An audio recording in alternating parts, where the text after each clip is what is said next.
about points to be considered in planning a diet. कि जब भी हम कोई डाइट प्लान करते हैं तो हमें कुछ पॉइंट्स हैं जो अपने दिमाग में लेके चलना है, तो वो कौन से पॉइंट है जो हमें कंसीडर करना है वाइल प्लानिंग अ डाइट, जब भी हम कोई डाइट प्लान करते हैं. So first step is energy drive from serial should not be more than 75%. जो भी हम एनर्जी, जो भी हमें सीरियल्स हम ले रहे हैं पर्टिकुलर डाइट में, वो फॉर मोर देन 75% नहीं होनी चाहिए. क्योंकि तुम्हें पता है बॉडी की रिक्वायरमेंट जितनी है हमें उतनी ही रिक्वायरमेंट में चीजों को लेना है. अगर हम उन चीजों से ज्यादा, उस रिक्वायरमेंट से ज्यादा चीजों को लेते हैं तो देयर में भी चांसेस की बॉडी जो है वो हाइपर स्टेट में चली जाती है. तो मतलब बहुत ज्यादा एक्सेस में चीजें लेना भी इज नॉट गुड, और बहुत ज्यादा कम होगा तो देयर में भी चांसेस की पेशेंट को डेफिशिएंसी हो जाती है. तो जब भी हम प्लान डाइट करते हैं तो हमेशा हमें ये याद रखना है कि जो भी चीजें हम ले रहे हैं वो हमें अकॉर्डिंग टू रिक्वायरमेंट ही लेनी है, ना उससे ज्यादा एक्सेस में करना है, ना उस चीज की कम होनी चाहिए. तो जो भी हम सीरियल से एनर्जी ले रहे हैं that should not be exceed more than 75%. whole grain cereals, parboiled और malted grains give higher nutritive values.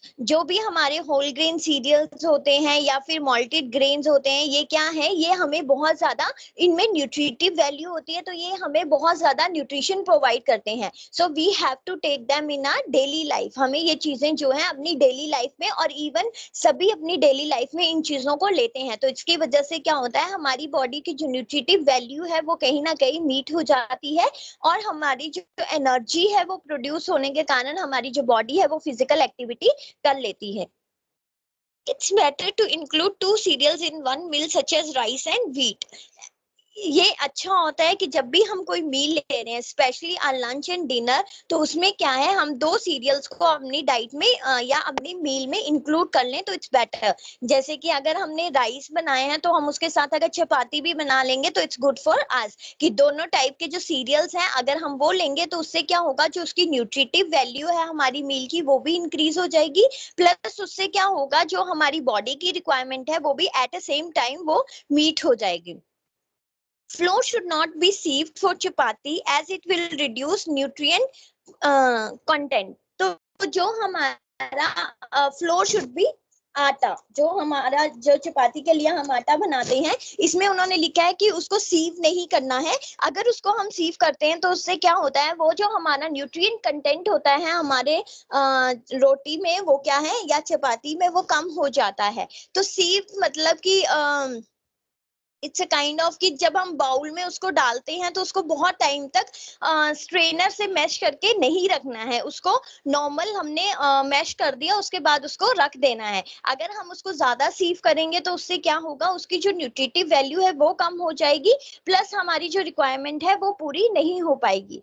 Then next comes to one serving of cereal is 25 gram. A day menu may require servings. तो अगर हम देख के चलें तो हमारी जो एक सर्विंग होती है, अगर हम 3 मील्स अ डे लेते हैं तो उसमें एक सर्विंग में हमें सीरियल कितना चाहिए, 25 ग्राम की सीरियल की हमारी रिक्वायरमेंट होती है. उसमें आता है 1 चपाती, 1 कटोरी राइस और 2 फुलकास. तो phulkas and chapati is same I think. तो 25 ग्राम सीरियल जो है वो हमें लेना है. It depends on the person कि वो किस उसमें फॉर्म में उसको ले रहा है, whether it may B rice, it may B wheat. अगर वो दोनों चीजों को इंक्लूड कर रहा है तो इट्स गुड. अगर वो नहीं ले रहा तो 25 ग्राम जो है हमें उसकी रिक्वायरमेंट है तो वो कैसे भी उसको पूरी कर सकता है. Minimum ratio of cereal protein to pulse protein should be 4:1. In terms of the grain, parts of cereals and one part of the pulses.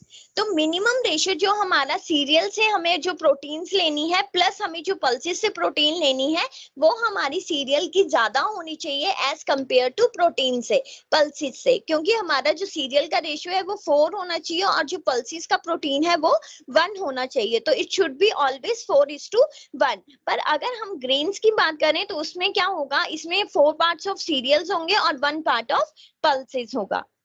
One servings of pulse is 25 gram, 1 calorie of dal, 2-3 servings should be taken. तो 1 serving जो हम अगर pulse की लेते हैं तो वो भी 25 ग्राम होनी चाहिए. इट डिपेंड्स ऑन यू कि वो आप एक ही मील में ले रहे हैं या फिर 2-3 मील्स में भी आप लोग ले सकते हैं. 1 serving of vegetable is 75 gram. The GLP can be taken more than 1 serving if fruit is not included in the diet. तो अगर हम कोई भी वेजिटेबल अपनी डाइट में ले रहे हैं तो उसका कंजप्शन कितना होना चाहिए? 75 ग्राम. इट डिपेंड्स ऑन यू कि वो आप एक मील में ले रहे हैं या डिफरेंट मील्स में ले रहे हैं. It depends on the person. अगर उस फूड में क्या है, अगर तो फ्रूट इंक्लूडेड नहीं है तो वो क्या कर सकता है, जो अपनी वेजिटेबल्स की डाइट है उनको क्या है, इंक्रीज कर सकता है. इंक्रीज इन द सेंस की मतलब वेजिटेबल अगर एक दिन में एक बार खा रहा है तो वो 2-3 सर्विंग्स भी खा सकता है, जिससे उसकी जो रिक्वायरमेंट है, अगर वो फ्रूट्स नहीं ले रहा तो वो वेजिटेबल से ही पूरी हो जाएगी. GLB is nothing but it's a green leafy vegetable. So green leafy vegetable तुम्हें पता है are the rich sources of calcium, iron, vitamin and dietary fibres होते हैं और बड़े ज्यादा इसमें ट्रेस मिनरल्स होते हैं. सो अगर हम फ्रूट्स नहीं ले रहे हैं तो इट्स गुड कि हम ग्रीन लीफी वेजिटेबल्स की 2-3 सर्विंग्स ले लें. The next is the it is better to serve the fruit raw without much cooking or taking juice out of it. Every day diet should contain at least 1 medium sized fruit. तो वैसे तो मैंने नहीं सुना कि हम जो fruit को कुक करते हैं, पर होगा अगर हम कुक करके खाते हैं तो इट्स बेटर कि हम फ्रूट को ऐसे ही खा लें या फिर उसका जूस निकाल के हम उसको पी सकते हैं. और अगर हम इट इज वेरी नेसेसरी कि अगर हम पर डे के हिसाब से देखें तो एक मीडियम साइज का कोई भी फ्रूट जो है वो हमारे लिए बेनिफिशियल है, बिकॉज उसमें सारे न्यूट्रिएंट्स होते हैं. तो उससे क्या होता है, अगर कोई भी हमारी बॉडी की रिक्वायरमेंट हम फ्रूट उसमें ऐड कर लेते हैं तो वो रिक्वायरमेंट जो है वो पूरी हो जाती है. There should be minimum milk of 100 ml per day. 1 to 2 glasses of milk or curd should be included in the balanced diet. So milk almost सभी पीते हैं. तो इसमें क्या होता है, अगर हम मिल्क ले रहे हैं तो there should be 100 ml per day जो होता है वो मैक्सिमम हमारी रिक्वायरमेंट होती है मिल्क की, और उतना ही हमें लेना चाहिए. या फिर उसके साथ हम क्या कर सकते हैं, 1 to 2 ग्लासेस ऑफ मिल्क और कर्ड जो है अपनी बैलेंस डाइट बनाने के लिए हम उसमें ऐड ऑन कर सकते हैं. Next comes to energy derived from fats or oils is 15 to 20% of total calories and 5% from sugar and jaggery. So जो तुम्हें पता है हमारी डेली लाइफ है, नॉट ओनली मी, जो भी हमारे स्टूडेंट्स हैं जो भी अभी प्रेजेंट है उनके घरों में भी ऐसा होता है कि oil, vegetable, pulses, grain, sugar, jaggery, इन सब चीजों का यूज होता है. आजकल तो कई लोग ऐसा करते हैं कि खाना खाने के बाद जो है जैगरी वो जरूर लेते हैं. तो उससे क्या होता है, उसकी पर्टिकुलर एक रिक्वायरमेंट होती है. अगर वो चीजें ले रहे हैं तो उससे क्या होगा, उनकी जो न्यूट्रिटिव वैल्यू है वो कंप्लीट हो जाएगी. तो मतलब उनसे जो एनर्जी उनको मिल रही है उससे क्या होगा, हमारी बॉडी फिजिकल के लिए एबल हो जाएगी. ऑब्वियस है, जब हमारी बॉडी की रिक्वायरमेंट कंप्लीट हो रही है, पूरी हो रही है, तभी हम फिजिकल एक्टिविटी कर पाते हैं. अगर कहीं पे भी कोई भी चीज रह जाती है, जैसे सपोज अभी एक दिन हमारा फास्ट होता है तो उस दिन क्या है, हम नहीं ले पाते चीजों को. हाँ, हम फ्रूट्स, वेजिटेबल्स, वो चीजों से ही अपनी न्यूट्रिशन पूरी कर लेते हैं, पर कुछ फास्ट ऐसे होते हैं जिसमें हम कुछ भी नहीं खा सकते. तो उन कंडीशंस में क्या होता है कि होती है उतना नहीं कर पाती. तो उसकी वजह से क्या होता है, कहीं ना कहीं हमारी जो फिजिकल एक्टिविटीज होती हैं वो डल हो जाती हैं. तो इन्होंने इसमें यही बताया है कि अकॉर्डिंग टू हमारी बॉडी के कितनी कितनी, जैसे पल्सेस हैं उसकी कितनी रिक्वायरमेंट है, ग्रेन्स है उसकी, शुगर है उसकी कितनी रिक्वायरमेंट है, तो उसके हिसाब से ही हमें चीजें लेनी है ताकि हमारी बॉडी की एनर्जी भी, बॉडी को एनर्जी भी प्रोवाइड होती रहे, प्लस जो फिजिकल एक्टिविटीज हैं वो भी इजीली होती रहे. Then next comes to 1 egg weighs around 40 gram. This can be served along with cereals or pulses to improve the quality of protein. Instead, serving of poultry or fish can also be included in the diet. जो non vegetarian है, eggetarian है, वो क्या है, egg भी अपनी diet में involve कर सकते हैं, और उससे क्या होगा, 40 ग्राम जो प्रोटीन है वो हमें मिल सकता है. अगर जो लोग नॉनवेज में फिश, पोल्ट्री, ये सब चीजें भी खाते हैं, वो भी कभी अपनी डाइट में उन चीजों को इन्वॉल्व कर सकते हैं. उससे भी उनकी जो न्यूट्रिशनल रिक्वायरमेंट है वो कंप्लीट हो जाएगी. पर जो लोग वेजिटेरियन है, बिल्कुल भी नहीं खाते, वो लोग अपना फ्रूट्स, वेजिटेबल्स, इन चीजों के साथ ही अपनी जो रिक्वायरमेंट है उसको पूरा कर सकते हैं। Inclusion of salads and raita not only helps in meeting the vitamin requirement, but also the meal should be attractive and have high satiety value due to the fiber content. तो अगर हम कोई भी मील ले रहे हैं उसमें जो अगर सैलेड हमने रखा है या रायता हमने रखा है, तो उससे क्या होता है, जो हमारा खाने का एक तो देखो खाना जो है वो बहुत ज्यादा अट्रैक्टिव लगने लग जाता है। सैटिटी मीन्स जो उसकी फीलिंग है खाने का या उसका बीइंग सेटेड, मतलब वो रखा हुआ है तो वो प्लेजरेबल भी लगेगा, अट्रैक्टिव भी लगेगा, प्लस हमें ऐसे मन भी करेगा कि हम उस खाने को खाएं। तो ये चीजें अगर हम अपने फूड में ऐड करते हैं तो उससे क्या है, हमारी जो विटामिन की रिक्वायरमेंट है वो भी कंप्लीट हो जाती है, प्लस उससे क्या होता है, खाना अट्रैक्टिव लगता है तो खाने की कंजप्शन भी ज्यादा हो सकती है। Fried foods can't be planned if oil allowance is less or in low calorie diet. Fried foods तुम्हें पता है रेगुलर लाइफ में कोई, रेगुलर जो उसकी डेली लाइफ है उसमें कोई भी नहीं खा सकता। तो इट्स बेटर कि फ्राइड फूड जब भी तुम अपना मेन्यू प्लान कर रहे हो तो फ्राइड फूड में को उसमें इंक्लूड ना करो।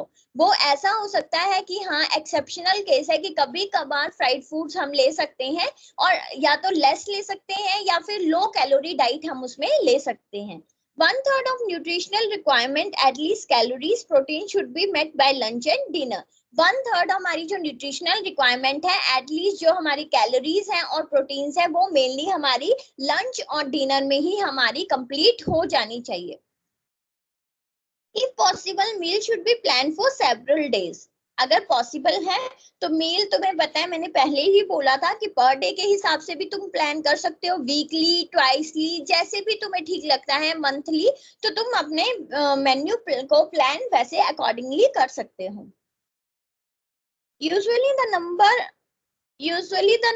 of meal serving would be 4, and for every young children and diseased person number of meals can be more. Mainly जो हमारी मील्स हैं जो हम सर्व करते हैं उनका जो नंबर है वो 4 होना चाहिए। मतलब अगर lunch, breakfast, lunch, snacks and dinner, तो उनको क्या है 4 मील्स हमें सर्व करनी है। बिकॉज डॉक्टर पहले ही बोलते हैं कि हम स्मॉल मील्स हमें लेनी चाहिए, फ्रीक्वेंट मील्स हमें लेनी चाहिए। ऐसा नहीं है कि तुम एक मील ले रहे हो उसमें ही लार्ज क्वांटिटी में ले लो, तो उससे क्या होता है एसिडिटी होने के चांसेस रहते हैं, प्लस तुम इतना कंजप्शन कर लेते हो कि बॉडी में भी इम्बैलेंसेस हो जाते हैं। तो इसीलिए जो हमारी मील सर्विंग है इट शुड बी 4, कि हम फ्रीक्वेंट मील्स ले सके, बट स्मॉल मील्स लें, जिससे क्या है बॉडी की जो रिक्वायरमेंट है वो भी पूरी हो जाए, प्लस हमें एनर्जी टाइम टू टाइम मिलती रहे। यंग चिल्ड्रन या फिर जो डिजीज्ड पर्संस हैं उनमें जो मील का नंबर है वो हम उसको 4 से ज्यादा भी कर सकते हैं। इट डिपेंड्स कि कितना होना चाहिए। Ideally, each meal should consist of all 5 food groups. हमने food groups के बारे में पढ़ा था, 5 food group, 4, 7, 3। तो जो भी मेन्यू हम प्लान कर रहे हैं या जो भी मील हम बना रहे हैं उसमें 5 फूड ग्रुप्स जो हैं वो सारे उसमें इंक्लूड होने चाहिए। For quick calculations, average value of calories and protein from the same group can be taken. अगर हमें एक अच्छी सी कैलकुलेशन करनी है तो हम क्या कर सकते हैं, जो हमारी कैलोरीज और प्रोटीन्स की वैल्यूज हैं वो हम एक ही फूड ग्रुप से लें, तो it should be easy for the person कि हम इजीली कैलकुलेट कर सकते हैं कि हमने कितनी कैलोरीज ली और हमने कितनी प्रोटीन्स ली। So these are the points to be consider जब भी हम कोई डाइट को प्लान करते हैं। Next comes to factor affecting influencing the selection of food and planning of meal. So first is the requirement of the family group taking into consideration composition of the family. So इसमें क्या है, हमारी जो भी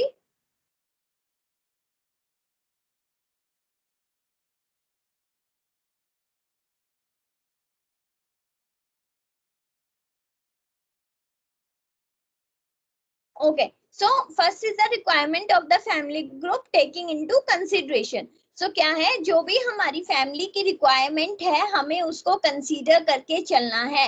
अगर हम उसको consider करके नहीं चलेंगे तो उससे क्या होगा, हमारी रिक्वायरमेंट तो पूरी हो जाएगी, प्लस जो हमारे फैमिली मेंबर्स हैं उनकी रिक्वायरमेंट कहीं ना कहीं क्या है, अधूरी रह जाएंगी, उनकी रिक्वायरमेंट पूरी नहीं होगी, तो उससे क्या होगा, डेफिशिएंसी होने के चांसेस रहेंगे, जिससे उनकी हेल्थ पे भी इफेक्ट हो सकता है। सो हमें ये है कि जो भी हमारी फैमिली की रिक्वायरमेंट है it should be according to the family members, की उनकी लाइक्स उनकी dislikes.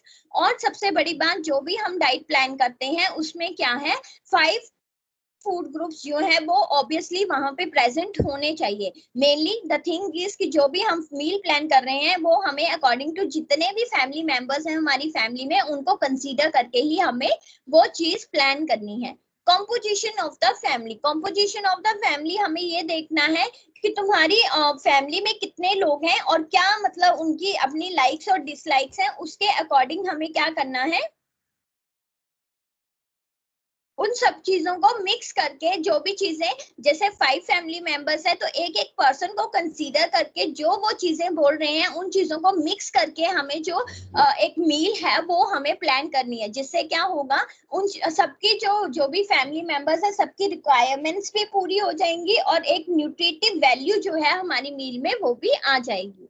Occupation of the adult, it depend on the occupation of the adult. अब क्या है कि कुछ लोग बहुत ज्यादा एजुकेटेड होते हैं, कुछ लोग एजुकेटेड नहीं होते। अब जो लोग एजुकेटेड हैं उनको पता है कि किस चीज में कितना न्यूट्रिशन है, कौन सी प्रोटीन्स लेनी है, कौन सी कैलोरीज हमें लेनी है, क्या फैट्स हैं, क्या सब कुछ पता है। अब जो लोग अनएजुकेटेड है उनको नहीं पता, तो वो अपने अकॉर्डिंग अपनी मील्स या अपनी लाइक्स और डिसलाइक्स बताएंगे, तो उस टाइम पे सम टाइम क्या होता है कि बैरियर्स भी आ सकते हैं, कि कुछ लोग उन फैमिली मेंबर से को अलाउ नहीं करेंगे कि वो चीजें खा पाए। तो ये भी एक फैक्टर है कि अगर कोई लोग बहुत ज्यादा ऑक्यूपेशन में मतलब उनकी बहुत ज्यादा एजुकेशन है या कुछ लोग अनएजुकेटेड हैं, तो उसमें से भी चांसेस हो सकते हैं कि कुछ ऐसे फैक्टर्स होते हैं कि हमारी मील जो है वो प्रॉपर्ली हम प्लान नहीं कर पाए।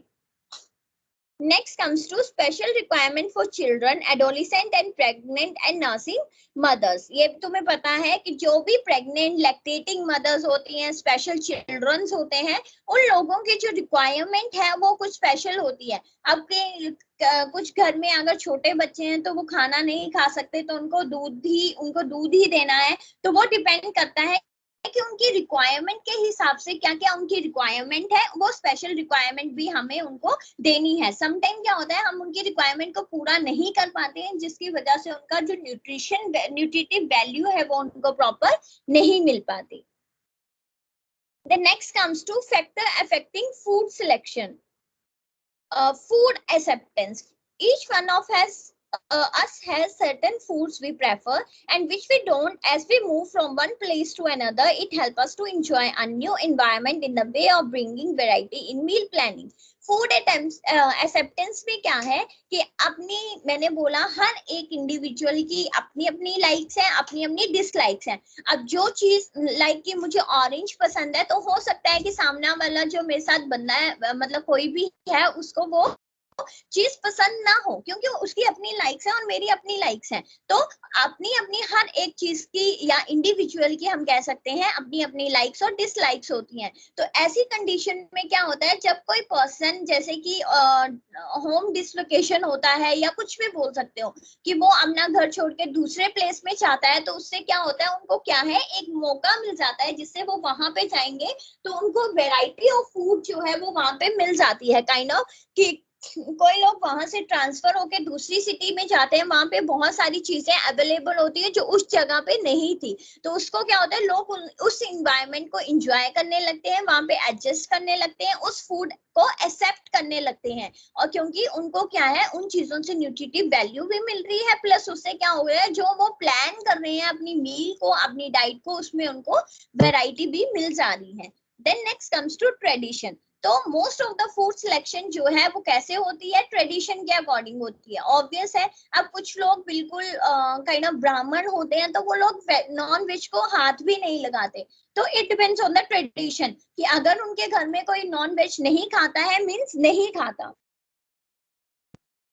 तो हमें ट्रेडिशन के अकॉर्डिंग ही फूड सेलेक्ट करना है. It may be national, regional और family tradition. A lot of traditional selection is based on experience. It is a good practice to evaluate traditional food. अब तुमने देखा होगा कि ये मेनली मैंने पहले ही बोला कि हमारे ट्रेडिशन पे डिपेंड करता है, हमारा कस्टम, हमारा रिलीजन, उसके अकॉर्डिंग ही हम अपनी मील को प्लान करते हैं.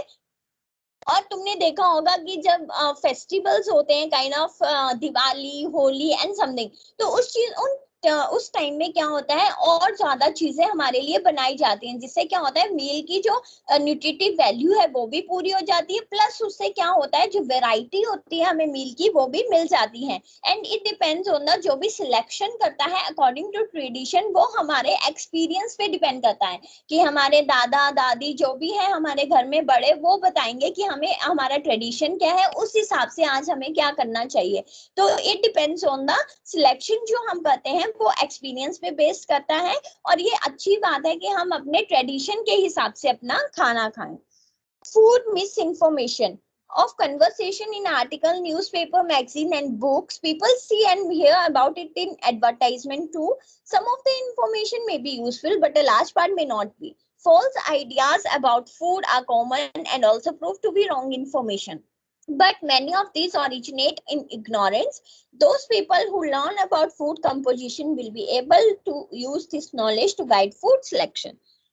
तो समटाइम क्या होता है, जैसे कई लोग हैं, नॉर्मल एक एग्जांपल देती हूँ कि गोलगप्पे खाते हैं, तो मेनली जो वुमेन्स होती हैं वो बहुत ज्यादा उनको होता है क्रेविंग की खाना है, तो कई बार बहुत ज्यादा ऐसे फालतू की चीजें आ जाती हैं कि ये लोग ऐसे बनाते हैं, ये लोग ऐसा गंदा वाला पानी डालते हैं, ये चीजें करते हैं. तो उससे क्या होता है, वो चीजें क्या होती हैं, कहीं ना कहीं कुछ उसका फॉल्स इम्पैक्ट जो होता है वो उनपे पड़ जाता है, जिसकी वजह से क्या होता है वो एक रॉन्ग इन्फॉर्मेशन है, हमें नहीं पता कि चीजें कैसे बन रही हैं, क्या हो रहा है, तो वो फॉल्स जो परसेप्शन होती है वो हम दिमाग में बिठा लेते हैं, उसकी वजह से क्या है हम उन चीजों को खाने को अवॉइड कर देते हैं. बट हमें क्या करना चाहिए, हम उन चीजों को एक्सेप्ट नहीं करना चाहिए जब तक हम खुद नहीं देख लेते. गोलगप्पे इज द एग्जाम्पल. इसकी जगह हम कोई न्यूट्रिटिव फूड भी ले सकते हैं, काइंड ऑफ ब्रेड्स भी ले सकते हैं. हम नॉर्मली ब्रेड खाते हैं तो उसके बारे में भी कितनी रॉन्ग इन्फॉर्मेशन आती है कि वो पैरों से वो कर रहे हैं, कुछ कर रहे हैं.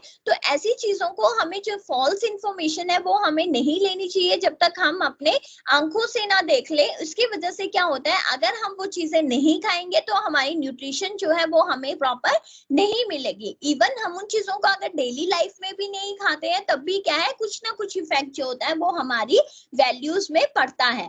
तो वो लोग जिनको फूड कंपोजिशन के बारे में पता है, या जिनको नॉलेज है कि उनको पता है कि किस क्या चीज कैसे होती है, तो वो उस चीज को, नॉलेज को यूज करके उन चीजों को सिलेक्ट, फूड को सिलेक्ट कर सकते हैं, इंस्टेड ऑफ उन फॉल्स इंफॉर्मेशन को इम्पैक्ट करके. Next comes to other factors affecting meal planning. Skills in food preparation is an essential part of an acceptable enhancing meal. Skill in food preparation is acquired by practice. Indigenous combinations improve acceptability of food, add to variety and thus make food enjoyable. One can develop skills by observing people who perform well in practice. Example, addition of grated coconut or jaggery also makes the flavor of the finished vegetable acceptable. तो इसमें इन्होंने क्या बोला है कि जो other factors हैं हमारे, उसमें क्या आता है हमारा, जैसे कि हमारी जो चीजें हैं, लाइक अगर किसी को स्किल है, कोई लोग बहुत ज्यादा, जैसे हमारे पेरेंट्स होते हैं, खासकर जो हमारी मम्मी होती हैं, उनके पास एक स्किल होती है कि फूड को कैसे प्रिपेयर करना है, कैसे उसको बनाना है, कैसे वो टेस्टी हो सकता है, कैसे वो प्लेजरेबल लग सकता है, कैसे वो अट्रैक्टिव लग सकता है. तो स्किल्स जो होती है फूड प्रिपरेशन में वो होना बहुत जरूरी है. Is an essential part of acceptance और एनहांसिंग मील. अगर तुम्हारे पास स्किल है कि फूड को कैसे प्रिपेयर करना है, तो उससे क्या कर सकते हैं, हम अपनी कंजप्शन को इंक्रीज कर सकते हैं और वेस्टेज को जो है वो कम कर सकते हैं. Skill in food preparation is acquired by practice. Skill कैसे आती है, किसी भी चीज को बार बार ट्राई करने के बाद ही, या फिर तुम जब उस चीज को रेगुलर बेसिस पे करते हो तो स्किल ऑटोमेटिकली तुम्हें आ जाती है.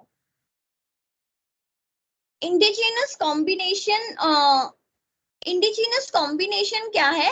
इट्स काइंड ऑफ कल्चर, जो हमारे अकॉर्डिंग टू कल्चर के हिसाब से अगर हम क्या करते हैं, अपने फूड को मील को प्लान करते हैं, तो उससे क्या होता है, इजीली हम उस फूड को एक्सेप्ट कर सकते हैं, इजीली हमें वैरायटी मिल जाती है और हम उस फूड को एंजॉय करने लगते हैं।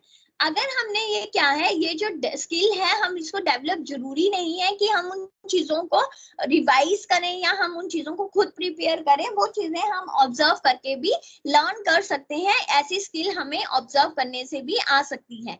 Next comes to variety. Variety क्या है? Enjoyment of food can be enhanced by learning ways to prepare dishes from other regions of India and foreign countries. Variety मतलब इंजॉयमेंट, हम फूड को कैसे इंजॉय कर सकते हैं, कैसे उसको एनहांस कर सकते हैं, बाय लर्निंग वेज। हम ये ऑब्वियस है, अब तुमने देखा होगा लास्ट ईयर लॉकडाउन में क्या हुआ कि लोग अलग अलग वेराइटीज के खाना बनाने उन्होंने शुरू कर दिया, जिसकी वजह से क्या हुआ, वो उन चीजों को एंजॉय भी करने लगे, प्लस उन फूड्स की न्यूट्रिटिव वैल्यू जो थी वो भी हमें मिली, प्लस उससे क्या हुआ, हमारा जो वे था या वेराइटी थी हमें मील्स में, वो भी हमें मिलने लग गई, जैसे नई नई डिशेस बना के from other countries, other regions, तो उससे क्या हुआ, हम वो लोग फूड को एंजॉय करने लगे और उससे वेराइटी भी हमें मील में मिलने लगी। अवेलेबिलिटी ऑफ फूड, हमें ये होना चाहिए कि हमें ये पता होना चाहिए कि कौन सा फूड जो है वो सीजनल है, वो हमें उस टाइम पे अवेलेबल होगा, इस सीजन में वो फूड अवेलेबल होगा। It is very important to study कि कौन सा सीजनल फूड जो है वो इस सीजन में अवेलेबल होगा, बिकॉज हर सीजन में अब एक एक चीज जो होती है फूड ग्रुप से वो होती है। जैसे मैंने एग्जांपल दिया था कि कुछ टाइम में क्या होता है, पीस बहुत ज्यादा मिलती हैं, पर कुछ टाइम बाद वो नहीं मिलती, तो उन चीजों को हम प्रिजर्व करके रख सकते हैं। तो उन चीजों को हमें क्या करना है, हमें ये पता होना चाहिए कि हमारे पास कौन सा सीजन है, प्लस इस सीजन में कौन सी वेराइटीज जो है फूड में वो अवेलेबल होती हैं। अगर हम सीजनल फूड्स के बारे में हमें पता हो तो उससे क्या होगा, जो हमारी मील की कॉस्ट है वो भी क्या है, डिक्रीज हो जाएगी, प्लस हमें जो खाना है वो भी इजीली मिल जाएगा। और अगर उन लोगों के पास क्या है, गार्डन्स है, किचन गार्डन्स है उनके पास, तो उनके पास वेजिटेबल फ्रूट जो है वो घर के ही मिल जाते हैं, और उससे क्या होगा, उनकी जो कॉस्ट है मिल की वो भी कम हो जाती है।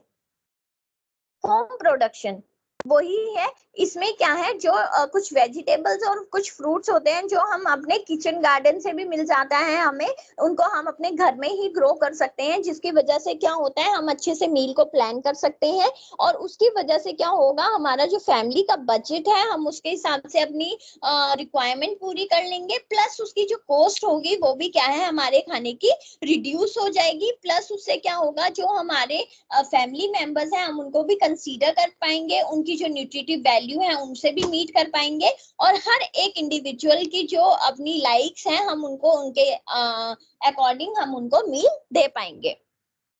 schedules of family members when planning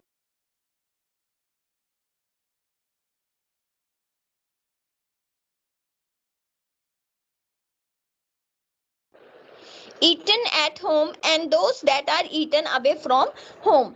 तो इसमें क्या है, स्केड्यूल्स ऑफ फैमिली मेंबर्स की जब भी हम कोई मील जो है वो प्लान कर रहे हैं तो हमें ये चीज दिमाग में रखनी है कि हमारे जो फैमिली मेंबर्स हैं कॉम्पोजिशन कितना है या उनका स्केड्यूल कितना है, वो कितनी मील्स अ डे वो कितनी मील्स लेते हैं, और हमें उस हिसाब से हमें क्या है कि कौन अपना खाना घर में,